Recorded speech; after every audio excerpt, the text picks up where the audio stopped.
Hey, good morning, you guys. Happy Wednesday to you. It's our den day. I got a little bit of green on today. I hope you're wearing your den colors today. And I'm going to jump right into our next three manners. I'm going to try to cover three every day so we can get these knocked out and just kind of remember and refresh a little bit on what it is that we expect from you every single day. So the next one is to hold the door open for others. And I say that, but then I want to give you a little caution. When you're going out the front doors, you should not hold the door open for strangers. If you don't see them wearing a badge that looks just like this one or like the one that your teacher is wearing, you don't let them in. They may come over to the door. And honestly, at that point, I would ask you just to let go of the door and you just walk and go out to the playground where you're supposed to go. You could ask them if you feel brave enough, which I hope you would, to say, will you please go ring the doorbell over there for Mrs. Natalie or for our secretary? That would be a great thing for you to say. Because sometimes they try to walk in the door that you're holding open and they should not.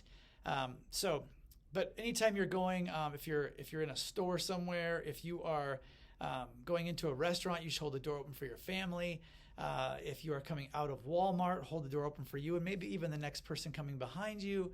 You know, those are the things that we're talking about when we say hold the door open for others. And when you're going out to recess, when it's just your class kind of middle of the day, or your morning recess or afternoon recess, hold the door open for your class. A lot of you have a designated door holder. That's a class job, which is awesome. So you get practice to that every so often anyways. The next one is to always respect other people's comments, opinions, and ideas. And that just means you're listening, right? It doesn't mean you agree with them. It just means you're going to listen, you're going to think about it, and then share your own thoughts. But we're going to do that respectfully, meaning we're not going to say, that's not true, or you're a liar, or I don't believe that. It can just say, ooh, you know what? I had never thought of it like that, but here's the way I think of it, or this is what I think about that idea. So it can be the easiest of things, and it can be very complex things about the world.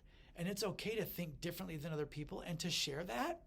But you got to make sure you also listen respectfully to what they have to say and really think about that and then share what it is that you have to say. And hopefully they would think about your side of things too. And we have to do that even when we have disagreements here at school. If there's something going on the playground and you're trying to play a game and you don't feel like somebody's following the rules, you got to be able to share your opinions on that and they got to be able to listen. That's the biggest place where I would probably see this one not always work so well. And the last one for today is to wash your hands of germs and kind of and clean the area after you're done using the bathroom.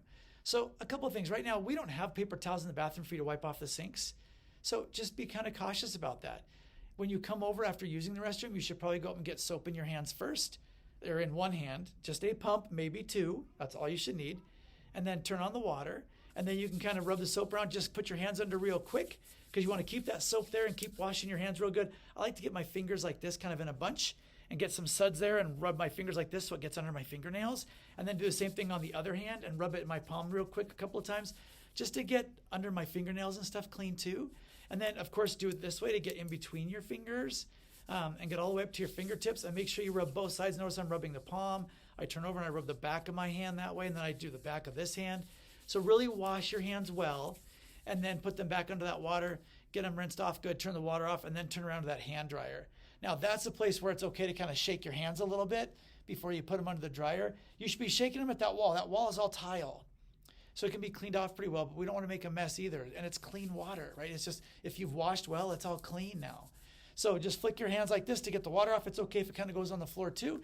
And then you put your hand under that dryer and get your hands dry by rubbing them together some more underneath the hand dryers. All right? If you do notice any kind of a mess in there, please make sure you clean it up or come back and let your teacher know that there's a bit of a mess so we can get somebody down there to clean it up. Okay? So I think that's all of them that we're going to talk about today, numbers 4, 5, and 6. So have a wonderful day today. I hope you enjoy your Wednesday. I'm glad to see some of you coming back. We had quite a few kids gone yesterday, so hopefully we have more of you here today.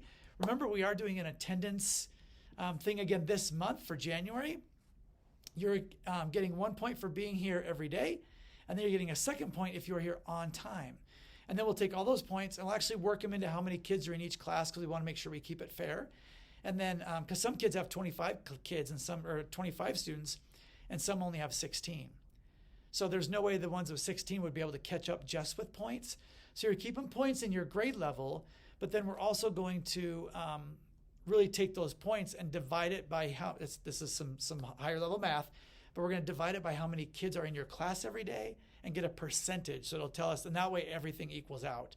So we'll do it that way, and then we'll find out which class was here the most.